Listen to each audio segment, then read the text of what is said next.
Hello friends, my name is Mr. A.R. Salwade. In the last lecture, we are discussed about the mechanical properties of materials, and today I am going to discuss with you the load, stress, strain, types of stress acting on a body.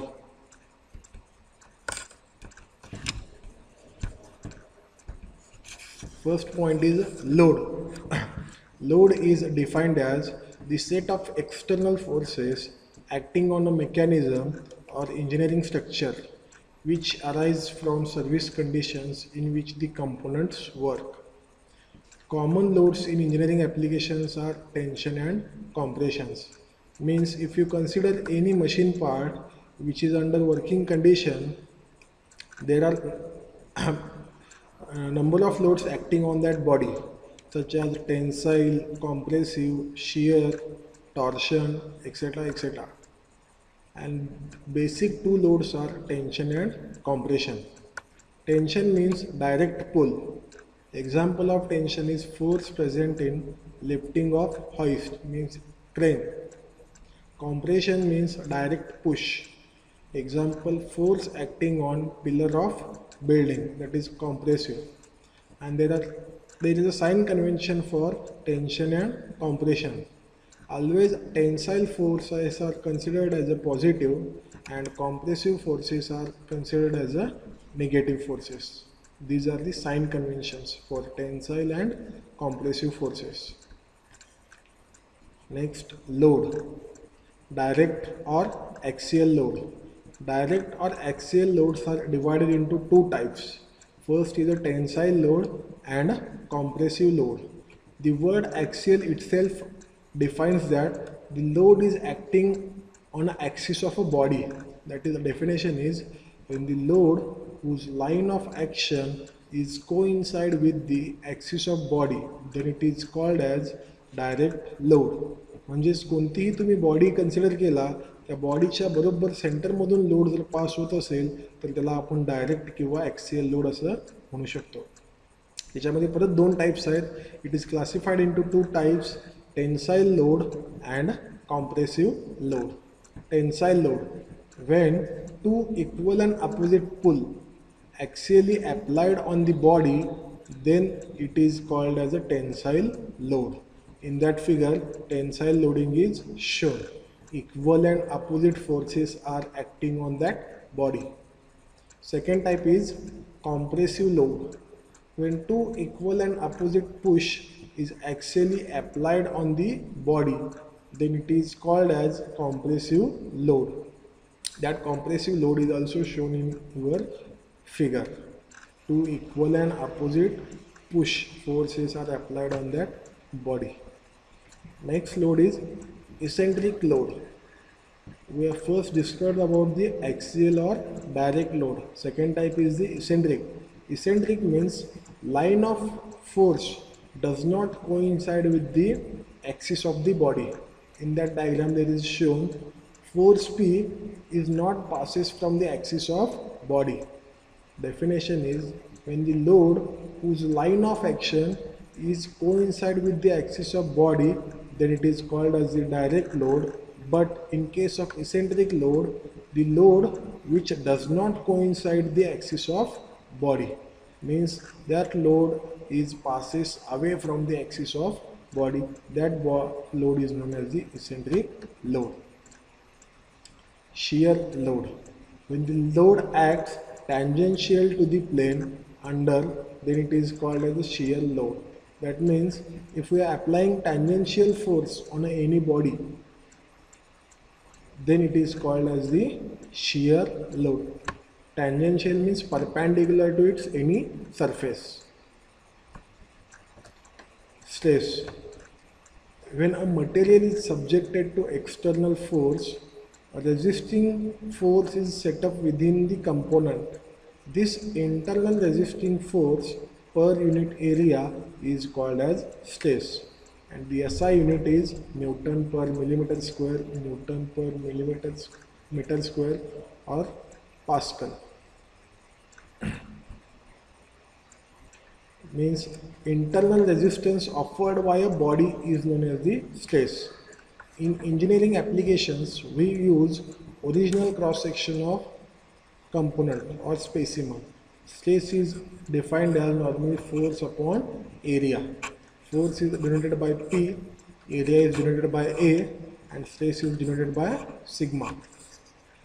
That cross-sectional area depends upon the type of surface area. That means square, rectangle. For square, we use side square as a area. For rectangle, we use length into breadth. And for circle, we use pi by 4 d square as a cross-sectional area. Strain. When a body is subjected to some external force, there is some change in dimensions of a body. The ratio of change in dimensions of a body to its original dimension is known as strain. Means simply it is in a change in dimension divided by original dimension. That is in case of length, width, height, these three lengths are considered. Or in case of circular cross section, it is a diameter. Strain is dimensionless quantity because it is a ratio of same quantities, change in length upon original length. That unit has been cancelled and it is denoted by capital E, and formula is delta L upon L. Delta L means change in length and capital L means its original length. Next is types of stresses. These types of stresses are derived from the types of load. First is a tensile stress. It is the stress induced in a body when a body is subjected to two equal and opposite axial pull, which results as a tensile stress in that body and which results increase in length of body. It always acts normal to the area of a body. Suppose let's consider a bar is subjected to tensile force P. A is the cross-sectional area, L is the original length of the body, and dl is the increase in length due to axial load P. Sigma is equal to stress induced in that body, E is equal to tensile strain. Here in the diagram, we are shown the internal resisting force. Consider in diagram A, force P is acting on the body. If we take cross section across any x section, then we came to know that there is a resisting force R that is shown in the diagram. Second type is the compressive stress. It is the stress induced in a body when it is subjected to two equal and opposite axial push, as a result of which there is a decrease in length of the body. It acts normal to the area of body. Again here A is the cross-sectional area, L is equal to length of a body, and dl is the decrease in length. Next is shear stress. Shear stress in a body when body is subjected to two equal and opposite forces which are acting tangentially across the resisting section, as a result of which the body tends to shear off across that section. Here is the one diagram shown. One block A, B, C, D is shown. In that side AB is a fixed and there are two tangential forces P acting on that body, on fixed element and also on upper side, that is CD. And after some time force is applied, that CD is shear off, that is shown in your second B and C diagram. This type of a loading is known as the shear load, and stress generated in that body is called as the shear stress. Here is change in angle is shown in your diagram. ज्यावेळेस आपण कोणत्याही बॉडीवरती stress apply करतो त्यावेळेस त्याच्यामध्ये तुम्हाला inclination change होतो किंवा change in dimensions तुम्हाला मिळतात, ते फायनली तुम्हाला डायग्राममध्ये शो केलेले आहेत. Angle phi is known as the shear strain. Next, types of strain. First is the tensile strain. Tensile, it is the ratio of increase in length to its original length. Simply, if we apply tensile force on any body, then there is a change in length. Change in length means increase in length. It is the ratio of increase in length to its original length. It is known as the tensile strain. Compressive strain, it is the ratio of decrease in length to its original length. If we apply a compressive load, then compressive strain is developed and there is a decrease in length due to compressive force. It is the ratio of decrease in length to its original length. Diagrammatically it is shown. Next is shear strain. It can be defined as shear strain exactly the way we do longitudinal strain, the ratio of deformation to its original dimensions. Tan gamma is equal to A upon B. There is a change in length A and B. And last is the volumetric strain. If we apply forces on a body three-dimensionally, then there is a change in volume. That means volumetric strain means it is the ratio of change in volume to its original volume is called as the volumetric strain. म्हणजे कोणत्याही बॉडीवरती आपण force apply केल्यानंतर त्याच्यामध्ये डायमेन्शन्समध्ये आपल्याला changes मिळतात. डायमेन्शन्समध्ये changes झाल्यानंतर त्या बॉडीच्या व्हॉल्यूममध्ये पण काही चेंजेस होतात. Means volumetric strain means change in volume upon original volume. Next is the elastic limit. Maximum force per unit area within a solid material that can arise before an offset of permanent deformation when stresses up to which the elastic are removed, the material resumes its original size and shape. Elastic limit means what? आपण force apply केल्यानंतर body त्याच्या original shape आणि साईजमध्ये recover होते, त्याला आपण म्हणतो elastic limit. म्हणजे कुठल्याही बॉडीला फोर्स अप्लाय केल्यानंतर ठराविक फोर्समध्येच ती बॉडी त्याची शेप आणि साईज रिगेन करते.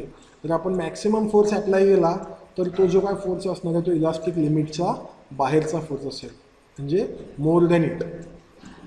Stresses beyond the elastic limit cause a material to yield or flow. For such materials, the elastic limit marks the end of elastic behavior and beginning of plastic behavior. Means, if we are applying force beyond elastic limit, then that body goes into the plastic region. म्हणजेच कोणत्याही बॉडीवरती आपण elastic लिमिटच्या वरती force apply केला तर त्याची elasticity कमी होऊन ती बॉडी प्लास्टिक रिजनमध्ये जाते आणि प्लास्टिक रिजन मीन्स त्याच्यामध्ये परमनंट डिफॉर्मेशन्स तुम्हाला मिळतात. Next is the Hooke's law. It states that when material is subjected to load within elastic limit, stress is directly proportional to strain. That means within the elastic limit, stress is directly proportional to strain. That is sigma is directly proportional to E. Next, modulus of elasticity or Young's modulus. It is denoted by capital E. Within the elastic limit, the ratio of corresponding strain is constant. Within the elastic limit, the ratio of corresponding stress to the strain is constant, is called as modulus of elasticity or Young's modulus. Stress is directly proportional to strain. If you consider any constant, that is modulus of elasticity capital E, therefore sigma stress is equal to E into strain. Therefore Young's modulus of elasticity is equal to sigma upon strain, stress upon strain. Next is the modulus of rigidity or shear modulus. Within the elastic limit, the ratio of shear stress to the corresponding shear strain. म्हणजेच elastic लिमिटमध्ये आपण बॉडीवरती shear stress apply केला तर त्याच्यामध्ये काहीतरी shear strain आपल्याला changes मिळतात. त्या दोघांचा जर आपण रेशिओ घेतला तर त्याला आपण मेन्शन करतात modulus of rigidity. Last is the bulk modulus. It is the ratio of direct stress to the volumetric strain. Direct means axial stress, जो आपण ॲक्सिसवरती फोर्स अप्लाय करतोय मीन्स एक तर तो टेन्साईल असेल किंवा कॉम्प्रेसिव्ह, आणि आपण फोर्स अप्लाय केल्यामुळे त्याच्यामध्ये व्हॉल्युमेट्रिक चेंजेस होतात, व्हॉल्युमेट्रिक स्ट्रेन, त्या दोघांचा रेशिओ एक तर त्याच्यामध्ये तुमचा tensile stress divide by volumetric strain असेल किंवा compressive stress divided by volumetric strain. Thank you.